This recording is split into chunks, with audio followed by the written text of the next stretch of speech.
नमस्कार दोस्तों, स्वागत है आपका मेरे चैनल पे। दोस्तों, अर्जुन मेन बैटल टैंक अब इंडियन आर्मी को सौंपे जाएंगे और साथ ही दोस्तों अब इनका एंड भी हो जाएगा। आगे शायद इनका निर्माण न हो और अब हमारा फोकस जाएगा लाइट टैंक के ऊपर और नेक्स्ट जनरेशन के future ready combat vehicle tank के ऊपर। तो चलिए दोस्तों, आज इसी के ऊपर बात करेंगे। चलिए दोस्तों शुरू करते हैं। तो दोस्तों, इस संडे को prime minister Narendra Modi handover करेंगे 118 Arjun MK-1A tank Indian army chief general MM Naravane को, जब वे तमिलनाडु के अंदर जाएंगे। और ये सिंबॉलिकली किया जाएगा और इसके साथ ही इंडियन आर्मी के लिए रास्ता खुल जाएगा इन 118 टैंक के प्रोडक्शन के लिए, जो कि 6600 करोड़ रुपए की डील है। और दोस्तों, जब इंडियन गवर्नमेंट ने 83 तेजस फाइटर जेट के लिए 48,000 करोड़ रुपए की डील की थी, तभी दोस्तों इन अर्जुन मेन बैटल टैंक के लिए रास्ते खुल गए थे। ये तय हो गया था कि इनका भी प्रोडक्शन होगा, क्योंकि इंडियन गवर्नमेंट अब इंडिजिनस इंडस्ट्री को बढ़ावा दे रही है और साथ ही डिफेंस के अंदर सेल्फ सफिशिएंसी हासिल करने के ऊपर काम कर रही है। आत्मनिर्भर भारत इनिशिएटिव इसी के लिए शुरू किया गया है। और एरो इंडिया 2021 के दौरान डिफेंस मिनिस्टर राजनाथ सिंह जी ने कहा था कि इंडियन गवर्नमेंट इंपोर्ट को कम करेगी, जो कि लगभग 2022 तक $2 बिलियन यानी 14,000 करोड़ रुपए कम हो जाएगा।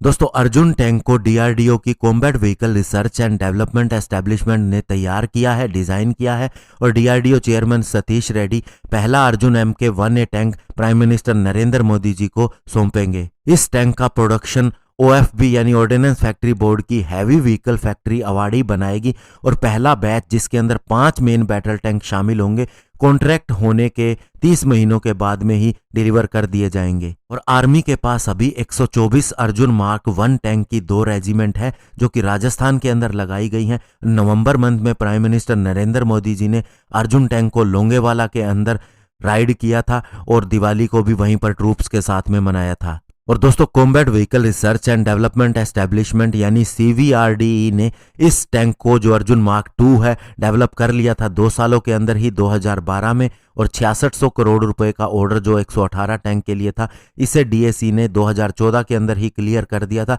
लेकिन अभी तक फॉर्मल ऑर्डर नहीं डाला गया था। और ये प्रोजेक्ट के ठंडा होने का कारण ये भी था 2015 से कि आर्मी फोकस कर रही थी T-90 मीडियम टैंक के ऊपर, जो कि रशिया से खरीदे जाने थे। और 2019 के अंदर आर्मी ने एक ऑर्डर भी दिया था 464 T-90 एडिशनल टैंक के लिए, जो कि 14,000 करोड़ रुपए का था।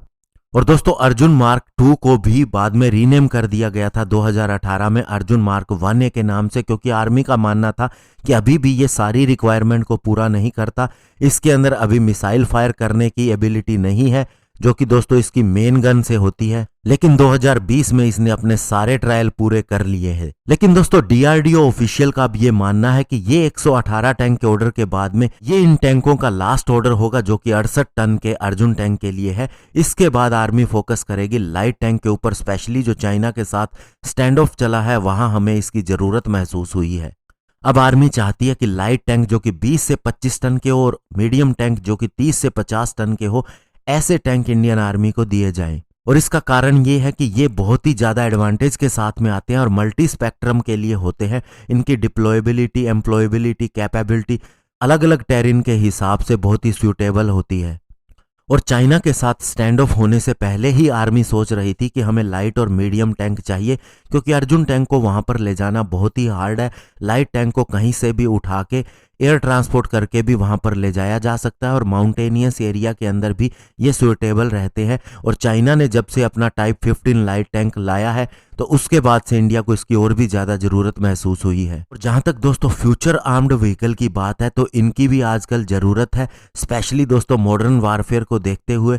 और एक्सपर्ट्स का कहना है कि जो हमने 118 अर्जुन मार्क 1A टैंक का प्रोडक्शन करके एक्सपीरियंस हासिल किया है, इससे हमें मदद मिलेगी। और आने वाले 5 सालों के अंदर Indian defence industry self sufficient होंगी इन आर्म्ड व्हीकल के एस्पेक्ट के अंदर, जिसके अंदर इसके इंजन से ट्रांसमिशन शामिल है, गनर साइड से electro hydraulic gun control system भी शामिल है। और अब हम ज़्यादा फास्टर रेट पे फ्यूचर कॉम्बैट व्हीकल को बना सकेंगे। और इसके लिए हमारे पास केसेस भी हैं, जो कि आर्मी के ऑलरेडी प्रोग्राम है future ready combat vehicle FRCV और future infantry combat vehicle FICV। और FRCV प्रोजेक्ट से इंडियन आर्मी के नियरली 3000 के करीब T-72 और T-90 टैंक को रिप्लेस किया जाएगा। और FICV हमारे 1600 के करीब Russian BMP-2 infantry combat vehicle जो सर्विस के अंदर है, उसे रिप्लेस करेगी। तो ऐसे में दोस्तों ये बड़ी बात है कि अर्जुन टैंक का ऑर्डर दिया जाएगा और ये इंडियन आर्मी को मिलेंगे, उसकी ज़रूरतों को पूरा करेंगे और साथ ही इसके बाद में लाइट टैंक और फ्यूचर रेडी कॉम्बैट व्हीकल के ऊपर भी ध्यान दिया जाएगा। धन्यवाद। जय हिंद।